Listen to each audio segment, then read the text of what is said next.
Hey guys, how's it going? JJ here.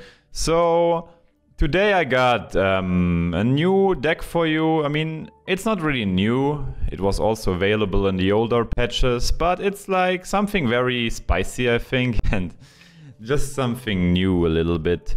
Like, the Emir Handbuff is a sweet deck. I did build a deck on my own a little bit, or let's say change the things I think which are good. And what we are gonna do today is just do a little bit of a deck introduction.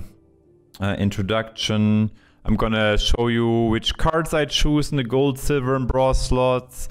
And in the later videos I'm gonna do some gameplay as we do always. And maybe also I will explain a little bit how you have to mulligan and why I choose a certain card. So what we are gonna do is just go straight into the builder, and I will just go quickly over every gold card which I think is strong. And yeah, so I have to move my cam a little bit to Leo. Yeah, so Leo, I think kind of a must play. You have these Nilfgaardian Knights which you buff strong with the Mandrake. And let's say against Greatsword you can remove, it's just a key card. You can just put it like this. You just get, most of the times get like 15 plus stats out of it, and you reveal the Knight, which is just key for the spotters. Maybe at this part I go a little bit over the game plan of the deck. Like, the game plan usually is you have these Nilfgaardian Knights here, you play one of them, buff them with the Mandrake, get them back with Emir in the hand, and then you reveal them with either Leo or with the Alchemists. And at the end of your chain, you just play the spotters with the buffed Knights for 23 stats, and the shields you can play them for plus 18. So just as an introduction. So Leo is kind of needed to reveal your Knight, and also just a good stat bomb. Vesemir, I mean, the gold slot is pretty self-explanational. It's like you put in the Vesemir to get the Mandrake more often and more frequently, so you don't brick on your combo. So I think he's just must, and I don't need to say too much about him. So I think what makes the deck especially strong is like the newest inclusion of Triss. With her we get really, it's just like one of the Wyvern shields. We get an extra Wyvern shield plus 6, and the Wyvern shields are key in this deck, which I think make Triss exceptionally good, this is why I like her. And Royal Decree, you want to pull with the Royal Decree either Leo or Vesemir, because they complete your combo or your game plan. So the Royal Decree is really neat in this deck. So the gold slot is really like nothing special here. So now we go on. And maybe here, the silver slot is one of the more interesting things in this specific deck, because there are quite some variations of this one. I decided to include the Runestone because then Vesemir doesn't brick if you already got the Mandrake, and sometimes you don't want to mulligan it away.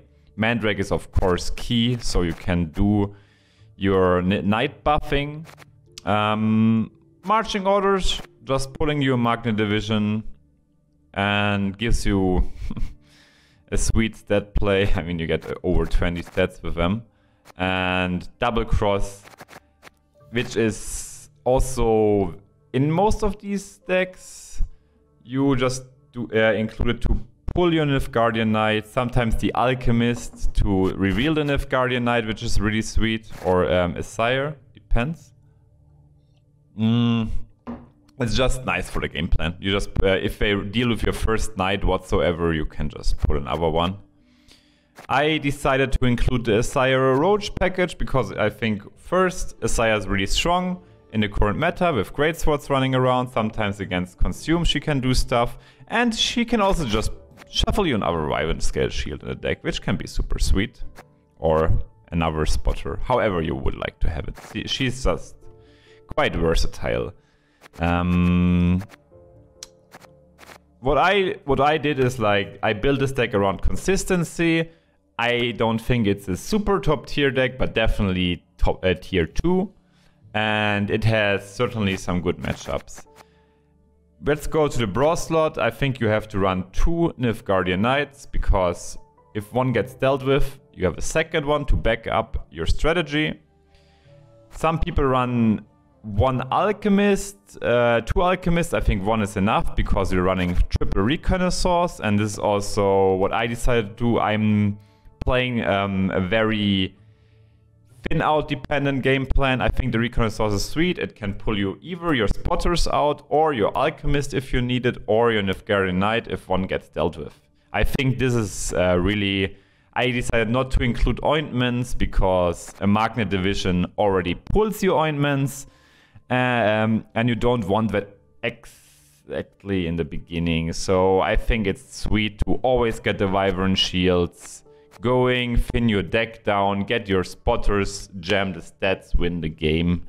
Spotter, of course, a key card, and Magnet Division Wyvern Shield as well. The really key essence of this build, maybe specifically, is the recon, so you thin through, get your combo more consistently, and also don't brick on ointments. Guys, I really hope you enjoyed this deck guide or deck introduction. We're gonna do more gameplay, especially this deck. Of this deck, we will do more gameplay, and hope you enjoyed the video, guys. Have an awesome day. See you guys next video.